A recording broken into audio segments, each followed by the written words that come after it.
धमाकेदार एक्सप्लेनर में हम बात करने वाले हैं कंपाउंडिंग के बारे में। एक ऐसी कला जो बहुत ही छोटे छोटे इन्वेस्टमेंट्स को एक वक्त के बाद इतनी बड़ी वेल्थ में बदल देती है जिसका शायद हम अंदाजा भी नहीं लगा सकते। ये सच में किसी की भी फाइनेंशियल लाइफ को पूरी तरह से बदल सकता है। तो चलिए बिना किसी देरी के शुरू करते हैं। अब देखिए, इस कॉन्सेप्ट की ताकत को समझने के लिए अल्बर्ट आइंस्टाइन की एक बहुत ही फेमस लाइन याद आती है। उन्होंने कहा था, कंपाउंड इंटरेस्ट दुनिया का 8वां अजूबा है।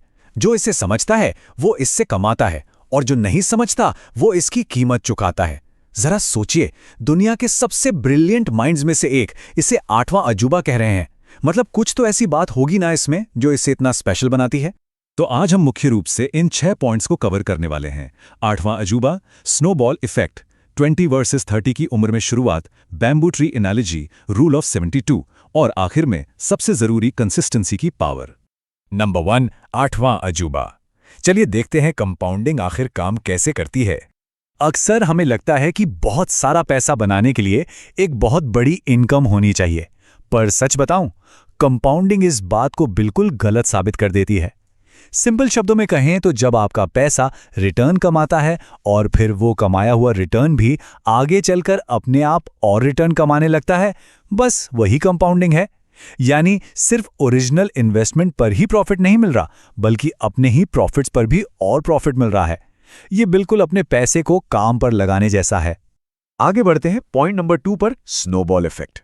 Okay, let's dive into this और समझते हैं इसका असली मैथ। इमेजिन कीजिए बर्फ का एक छोटा सा गोला जो पहाड़ से नीचे लुढ़कते हुए धीरे धीरे बड़ा होता जा रहा है। ये टेबल देखिए, मान लीजिए 10,000 रुपये इन्वेस्ट किए 10% के एनुअल रिटर्न पर। पहले साल 1,000 रुपये का रिटर्न मिला, टोटल हो गया 11,000 रुपये। अब असली मैजिक दूसरे साल से शुरू होता है। अब वो 10% रिटर्न 10,000 पर नहीं बल्कि 11,000 पर मिलेगा, तो रिटर्न हो गया 1,100 रुपये। तीसरे साल में ये बढ़कर 1,210 रुपये हो जाएगा। नोटिस किया आपने, रिटर्न का रेट बिल्कुल वही 10% है, पर अमाउंट हर साल बढ़ रहा है। बस यहीं से वो बर्फ का गोला बड़ा और बड़ा होता चला जाता है। अब आते हैं तीसरे और सबसे क्रूशियल पॉइंट पर, 20 वर्सेस 30 की उम्र में शुरुआत। यहां हम देखेंगे कि टाइम कैसे पूरा गेम पलट देता है। कंपाउंडिंग के पूरे फॉर्मूले में अगर कोई सबसे इंपॉर्टेंट वेरिएबल है तो वो है टाइम। टाइम ही वो चीज है जो ग्रोथ को एकदम एक्सपोनेंशियल बना देता है। यहां 2 इन्वेस्टर्स को कंपेयर करते हैं। इन्वेस्टर ए, जिसने 20 साल की उम्र में स्टार्ट किया, हर महीने 5,000 लगाए और 30 की उम्र में आकर इन्वेस्ट करना पूरी तरह बंद कर दिया। टोटल इन्वेस्टमेंट हुई सिर्फ 6 लाख। वहीं इन्वेस्टर बी ने 30 की उम्र में शुरू किया और 60 साल की उम्र तक लगातार 5,000 इन्वेस्ट करता रहा। इसका टोटल इन्वेस्टमेंट हो गया 18 लाख। ध्यान दीजिए, इन्वेस्टर बी ने 3 गुना ज्यादा पैसा लगाया और बहुत लंबे समय तक एक्टिवली इन्वेस्ट किया। लेकिन 60 साल की उम्र में जो फाइनल रिजल्ट आता है ना, वो सच में हैरान कर देने वाला है। अगर 12% रिटर्न मान के चलें तो इन्वेस्टर ए की वेल्थ इन्वेस्टर बी से कहीं ज्यादा है। सोचिए, बहुत कम पैसा लगाने और जल्दी रुक जाने के बावजूद अर्ली स्टार्टर के पास ज्यादा पैसा है। ये लिटरली इस बात का प्रूफ है कि टाइम इन द मार्केट हमेशा टाइमिंग द मार्केट को बीट करता है। जल्दी शुरू करने से पैसे को ग्रो होने का पूरा समय मिल जाता है। Moving on two point number 4, bamboo tree analogy. इस घातांकीय ग्रोथ को नेचर के एक बहुत ही इंटरेस्टिंग एग्जाम्पल से समझते हैं। देखिए, हमारा दिमाग नेचुरली लीनियर तरीके से सोचता है। हमें लगता है आज मेहनत की तो कल रिजल्ट मिलना चाहिए। इसलिए इन्वेस्टिंग के शुरुआती साल काफी स्लो और फ्रस्ट्रेटिंग लग सकते हैं। ये बिल्कुल चाइनीज बैम्बू ट्री की तरह है। शुरुआती सालों में वो जमीन के ऊपर बिल्कुल बढ़ता हुआ नहीं दिखता। ऐसा लगता है प्रोग्रेस बिल्कुल इनविजिबल है, लेकिन असल में वो अपनी जड़ों को जमीन के नीचे बहुत गहराई तक मजबूत कर रहा होता है। पर फिर बाद के सालों में क्या होता है? एकदम मैजिक। जैसे वो बैम्बू ट्री अचानक से कुछ ही हफ्तों में कई फीट ऊपर तेजी से बढ़ जाता है, ठीक वैसे ही इन्वेस्ट की गई वेल्थ भी एक पॉइंट के बाद अचानक से एक्सप्लोड करती है, एकदम रॉकेट की तरह ऊपर भागती है। जब लॉन्ग टर्म पेशेंस हक्का जाता है ना, तब जाकर कंपाउंडिंग का ये ब्लास्ट असलियत में देखने को मिलता है। ये वो मोमेंट होता है जब सालों का इंतजार फाइनली अपना पूरा रंग दिखाता है। Number 5, rule of 72। ये बहुत ही प्रैक्टिकल शॉर्टकट है। तो ये 72 आखिर है क्या? ये बेसिकली एक मैथ ट्रिक है जो हमें ये अंदाजा लगाने में मदद करती है कि उस मैजिकल ग्रोथ को देखने के लिए एक्चुअली कितना इंतजार करना पड़ेगा। सिंपली नंबर 72 को अपने एनुअल रिटर्न रेट से डिवाइड कर दीजिए। जो आंसर आएगा उतने सालों में आपका पैसा लगभग डबल हो जाएगा। बिना किसी कॉम्प्लिकेटेड फॉर्मूले के। ये कैलकुलेट करने का एक बहुत ही शानदार तरीका है। एंड दिस ब्रिलियंटली इलस्ट्रेट्स कि रिटर्न का रेट टाइमलाइन पे कितना गहरा इंपैक्ट डालता है। एग्जाम्पल के लिए, अगर रिटर्न 6% है तो पैसा डबल होने में करीब 12 साल लगेंगे, पर अगर रिटर्न 12% है तो वक्त सीधा आधा हो गया, सिर्फ 6 साल। और अगर निवेश पर 18% रिटर्न मिल रहा है तो पैसा डबल होने में लिटरली सिर्फ 4 साल लगेंगे। नो वे, राइट? ये क्लियरली दिखाता है कि एक बेहतर रिटर्न रेट लॉन्ग टर्म में कितना बड़ा गेम चेंजर बन सकता है। और अब हम आते हैं अपने आखिरी और सबसे एक्शनेबल पॉइंट पर, कंसिस्टेंसी की पावर। एक बहुत बड़ा मिथ है कि असाधारण संपत्ति बनाने के लिए एक साथ लाखों रुपए लगाने पड़ते हैं। ऐसा बिल्कुल नहीं है। वेल्थ बिल्डिंग का असली ब्लूप्रिंट तो SIP यानी सिस्टमैटिक इन्वेस्टमेंट प्लान में छिपा है। स्टेप 1, बस एक छोटे पर रेगुलर मंथली अमाउंट का कमिटमेंट कीजिए, जैसे मान लीजिए 5,000 रुपए। स्टेप 2, बिना रुके लगातार कई दशकों तक से 30 साल तक अपनी कंसिस्टेंसी बनाए रखिए। और स्टेप 3, मार्केट के एनुअल रिटर्न्स जो हिस्टोरिकली 12% के आसपास रहे हैं, उन्हें कैप्चर कीजिए। यहां लॉन्ग टर्म पेशेंस और मंथली कंसिस्टेंसी ही सबसे बड़ी चाबी है। अब 30 साल की इस कंसिस्टेंसी का फाइनल रिजल्ट देखिए। ये विजुअल आपको पूरी कहानी बता देगा। एक हिस्सा वो है जो टोटल इन्वेस्ट किया गया, यानी 30 साल में 18 लाख रुपए। पर वो दूसरा बड़ा वाला हिस्सा देखिए, ये वो वेल्थ है जो सिर्फ और सिर्फ कंपाउंडिंग ने जनरेट की है, जो टोटल वैल्यू को 1.7 करोड़ से भी ऊपर ले जाती है। To put that into perspective, compounding अकेले ही आपकी वेल्थ बिल्डिंग का 80 से 90% हैवी लिफ्टिंग कर रही है। आपका ओरिजिनल पैसा तो बस एक बीज की तरह था, बाकी पूरा पेड़ तो कंपाउंडिंग ने खड़ा किया है। तो सबसे बड़ा सवाल, किसी भी बड़ी संपत्ति या फॉर्चून का असली वास्तुकार आखिर है कौन? क्या ये सिर्फ अच्छी किस्मत है या बहुत ज्यादा सैलरी? सच तो ये है कि इसके पीछे एक छिपा हुआ गणितीय इंजन काम कर रहा होता है। एक ऐसा इंजन जो बिना थके एकदम चुपचाप बैकग्राउंड में चलता रहता है। आज हम इसी छुपे हुए आर्किटेक्ट का पूरा ब्लूप्रिंट डिकोड करने वाले हैं। आज की हमारी चर्चा मुख्य रूप से इन 5 हिस्सों में बटी है। पहला, संपत्ति का इंजन। दूसरा, अल्टीमेट कंपाउंडिंग केस स्टडी। तीसरा, मौन धन विनाशक। चौथा, कंपाउंडिंग को बर्बाद करने वाली गलतियां। और अंत में, निवेश का मनोविज्ञान। चलिए सीधे पहले हिस्से से शुरू करते हैं, संपत्ति का इंजन। देखते हैं कि ये कंपाउंडिंग सबसे बेहतरीन तरीके से कहाँ काम करती है। अगर हम ग्रोथ ओरिएंटेड एसेट्स की बात करें तो यही वो ईंधन है जो वेल्थ क्रिएट करते हैं। यहाँ 2 बेहतरीन उदाहरण हैं। एक तरफ है इक्विटी म्यूचुअल फंड्स और भारत में बेहद लोकप्रिय SIP। इनमें जादू कैसे होता है? प्रॉफिट और कैपिटल गेन को बार बार वापस निवेश करके, यानी री इन्वेस्टमेंट के जरिए। वहीं दूसरी तरफ एप्पल, माइक्रोसॉफ्ट या रिलायंस इंडस्ट्रीज जैसे इंडिविजुअल स्टॉक्स हैं। ये कंपनियां लगातार अपना मुनाफा बढ़ाती हैं। लंबे समय तक बने रहने वाले निवेशकों को व्यापार की इसी कमाई के साल दर साल कंपाउंड होने का सीधा फायदा मिलता है। अब आते हैं हमारे दूसरे भाग पर, एक अल्टीमेट कंपाउंडिंग केस स्टडी। चलिए देखते हैं कि असली दुनिया में ये कैसे काम करता है। जब भी निवेश की बात होती है, वॉरेन बफेट का नाम जरूर आता है। ज्यादातर लोगों को लगता है कि उनकी अपार संपत्ति का राज सिर्फ असाधारण रिटर्न्स है, लेकिन असल राज कुछ और है।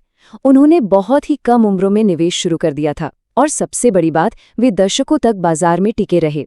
ये समय का वो विशाल रनवे है जिसने उनके इन्वेस्टमेंट्स को रॉकेट की तरह उड़ान भरने का मौका दिया। और ये बात कंपाउंडिंग की सबसे बड़ी सच्चाई को साबित करती है। इसकी सबसे विस्फोटक ताकत एकदम आखिर में, यानी बैकलोडेड होती है। क्या आप यकीन करेंगे कि बफेट की कुल संपत्ति का एक बहुत बड़ा हिस्सा उनके 60 साल की उम्र के बाद आया? ये ग्राफ शुरुआत में बिल्कुल सीधा और सपाट लगता है, लेकिन बाद वाले सालों में ये सीधे ऊपर की तरफ भागता है। इसीलिए कहा जाता है कि निवेश में सबसे ज्यादा कीमती चीज समय है। अब हमारी चर्चा के तीसरे और बहुत ही अहम हिस्से पर चलते हैं, मौन धन विनाशक। क्योंकि कंपाउंडिंग सिर्फ संपत्ति बढ़ाती नहीं है, ये उल्टी दिशा में काम करके उसे तबाह भी कर सकती है। सबसे पहले बात करते हैं महंगाई यानी इन्फ्लेशन की। मान लीजिए 6% की महंगाई दर है। ये आपकी क्रय शक्ति यानी परचेजिंग पावर की एक खामोश चोर है। ये रातों रात असर नहीं दिखाती, लेकिन लंबे समय में ये स्थिर 6% की दर एक बहुत बड़े और गंभीर खतरे में बदल जाती है। इसे ऐसे समझिए, अगर पैसा सिर्फ बैंक खाते में या घर में यूं ही निष्क्रिय पड़ा है तो समय के साथ उसकी वैल्यू लगातार गिरती जाएगी। 6% की महंगाई दर के हिसाब से चीजों की कीमतें हर 12 साल में लगभग दोगुनी हो जाती हैं। मतलब आज जो सामान जिस दाम पर मिल रहा है, 12 साल बाद उसके लिए दोगुने पैसे चुकाने होंगे। इसीलिए निवेश करना अब कोई विकल्प नहीं रहा, ये एक मजबूरी और जरूरत बन चुका है। नेगेटिव कंपाउंडिंग का दूसरा और सबसे खतरनाक पहलू है कर्ज। 36%। ये चौंकाने वाला आंकड़ा अक्सर क्रेडिट कार्ड जैसे खतरनाक डेट इंस्ट्रूमेंट से जुड़ा होता है। ये एक ऐसा जाल है जो बहुत तेजी से कसता है। तकनीकी भाषा में इसे नकारात्मक कंपाउंडिंग कहते हैं। जब उच्च ब्याज दर वाले लोन लिए जाते हैं तो यही घातांकीय विकास या एक्सपोनेंशियल ग्रोथ एक हथियार की तरह कर्ज लेने वाले के ही खिलाफ काम करने लगती है। ब्याज पर ब्याज जुड़ता है और कर्ज इतनी तेजी से बढ़ता है कि चुकाना मुश्किल हो जाता है। इसीलिए अपने कर्ज का सही प्रबंधन करना और ऐसे महंगे लोन से बचना बहुत जरूरी है। चलिए अब चौथे हिस्से की बात करते हैं, उन आम गलतियों की जो कंपाउंडिंग के इस पूरे जादू को बर्बाद कर देती हैं। यहाँ 5 बहुत ही क्रिटिकल गलतियां हैं जिनसे बचना है। पहला, देर से शुरुआत करना, जो सीधे तौर पर कंपाउंडिंग के असर को कम कर देता है। दूसरा, जल्दी पैसा निकाल लेना, जिससे वो एक्सपोनेंशियल ग्रोथ बीच में ही टूट जाती है। तीसरा, तुरंत मुनाफे के पीछे भागना, बार बार ट्रेडिंग करने से लॉन्ग टर्म रिटर्न को भारी नुकसान होता है। चौथा और सबसे खतरनाक, अनुशासन की कमी, बाजार गिरे तो घबराकर निवेश रोक देना आपके परिणामों को हमेशा के लिए पटरी से उतार सकता है। और पांचवा, महंगाई को नजरअंदाज करना, जिससे आपकी जमा पूंजी की वैल्यू घट जाती है। और अब हमारा 5वां और आखिरी सेक्शन, निवेश का मनोविज्ञान यानी साइकोलॉजी ऑफ इन्वेस्टिंग। अनुशासन बनाए रखने के लिए सबसे पहले हमें अपने दिमाग को समझना होगा। कंपाउंडिंग को हकीकत में अपनाना इमोशनली काफी मुश्किल होता है। क्यों? क्योंकि शुरुआती दौर में प्रोग्रेस इतनी धीमी लगती है कि फ्रस्ट्रेशन होने लगता है। ऐसा लगता है जैसे कुछ हो ही नहीं रहा है, परिणाम बिल्कुल अदृश्य होते हैं।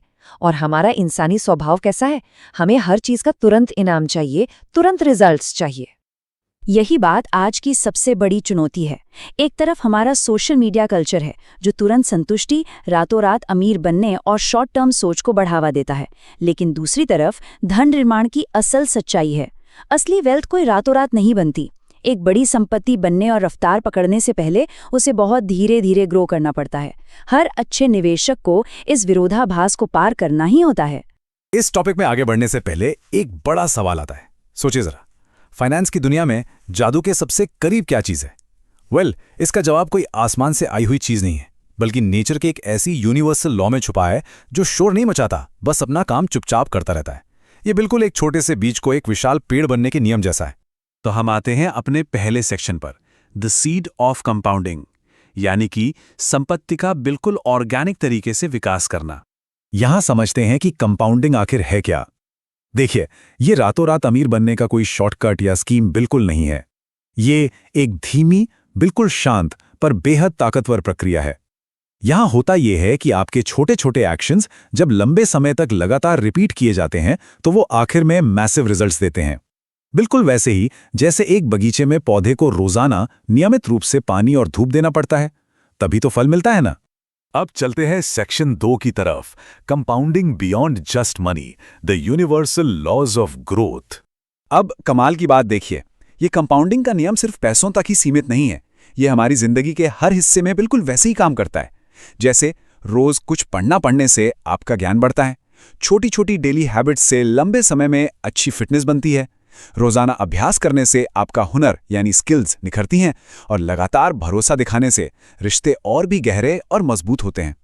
जिंदगी के किसी भी बागीचे में रोज थोड़ी सी मेहनत आगे चलकर एक अनोखी फसल देती है। आगे बढ़ते हैं सेक्शन 3 पर, road map to financial freedom, beginners के लिए एक 5 स्टेप गाइड। चलिए देखते हैं आर्थिक आजादी का रास्ता कैसे बनता है। एक बिगिनर के लिए ये रोड मैप बहुत ही सिंपल और क्लियर है। पहला, जल्दी शुरुआत करना। दूसरा, हर महीने SIPs के जरिए लगातार निवेश करना। ये बगीचे को नियमित पानी देने जैसा है। तीसरा, बाजार जब गिरे तब भी टिके रहना, यानी खराब मौसम में घबराना नहीं। चौथा, जो मुनाफा हो उसे वापस री इन्वेस्ट करना। और पांचवा, वक्त के साथ अपना निवेश धीरे धीरे बढ़ाना। इन आसान आदतों से आप मार्केट के हर मौसम का सामना कर सकते हैं और अपना आर्थिक बगीचा लहला सकते हैं। अब आते हैं सेक्शन 4 पर, मॉडर्न टूल्स फॉर इन्वेस्टर्स, यानी किस तरह टेक्नोलॉजी एक मॉडर्न ग्रीन हाउस का काम करती है।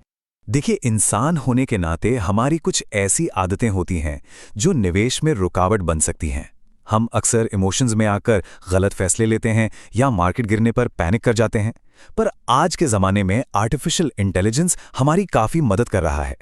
AI मार्केट के डेटा का बहुत तेज़ी से विश्लेषण करता है, रिस्क को मैनेज करता है और पोर्टफोलियो और SIPs को ऑटोमेटिकली ट्रैक करता है। सो AI बेसिकली एक ग्रीन हाउस की तरह काम करता है, जो आपकी आर्थिक फसल को मौसम के अचानक बदलाव और आपकी अपनी भावनाओं से बचाकर रखता है। लेकिन यहाँ एक बात बिल्कुल क्लियर होनी चाहिए, AI एक बेहतरीन उपकरण जरूर है, पर यह कोई जादू की छड़ी नहीं है। भले ही कितने भी एडवांस्ड और हाईटेक टूल्स आपका काम आसान कर दें, पर बीज को फल बनने में जो लंबा वक्त लगता है, उसके लिए आपके अंदर धैर्य और डिसिप्लिन होना बहुत जरूरी है। बुनियाद तो हमेशा वही पुरानी लंबे समय का अनुशासन ही रहेगी। आगे देखते हैं section 5, the cost of waiting. यहां हम निवेश की दुनिया में प्लांटिंग यानी शुरुआत करने के 2 बिल्कुल अलग तरीके देखेंगे। चलिए 2 दोस्तों का उदाहरण लेते हैं। एक है राहुल, जो सिर्फ 21 साल का है और हर महीने 3000 रुपए इन्वेस्ट करना शुरू करता है। दूसरी तरफ है अमन, जो 35 की उम्र में जाकर निवेश शुरू करता है, पर वो हर महीने 10,000 रुपए की एक बड़ी रकम लगाता है। अब हैरानी की बात क्या है पता है? राहुल कम पैसे लगाकर भी रिटायरमेंट तक अमन से ज्यादा अमीर बन सकता है। क्यों? सिर्फ इसलिए क्योंकि उसने अपने आर्थिक बीज को पकने और बढ़ने के लिए कई और सालों का वक्त दे दिया। राहुल और अमन के बीच ये जो 14 साल का लंबा अंतर है ना, यही वक्त की सबसे बड़ी ताकत का सबूत है। बाद में एक बड़ी रकम लगाकर रेस जीतना उतना ही मुश्किल है जितना एक छोटे पौधे को जबरदस्ती खींचकर बड़ा करना। जल्दी शुरुआत करना वेल्थ क्रिएशन को सच में बहुत आसान बना देता है। और अब हम पहुंच गए हैं अपने आखिरी और छठे सेक्शन पर, the quite force of time, यानी समय की शांति और उससे मिलने वाला अद्भुत बदलाव। एक बात ध्यान रखिएगा, कंपाउंडिंग चुपचाप अपना काम करती है, वो शोर नहीं मचाती। इसलिए कई बार लोग फसल काटने के समय से ठीक पहले ही बोर होकर हार मान लेते हैं। पर अगर आज के लेसन्स को हम समअप करें तो नियम बहुत सरल हैं। जल्दी शुरू करें, लगातार कोशिश करें, धैर्य रखें, भावनाओं में बहकर फैसले ना लें और हमेशा दूर की सोचें। एक बीज से विशाल पेड़ बनने में वक्त तो लगता ही है ना।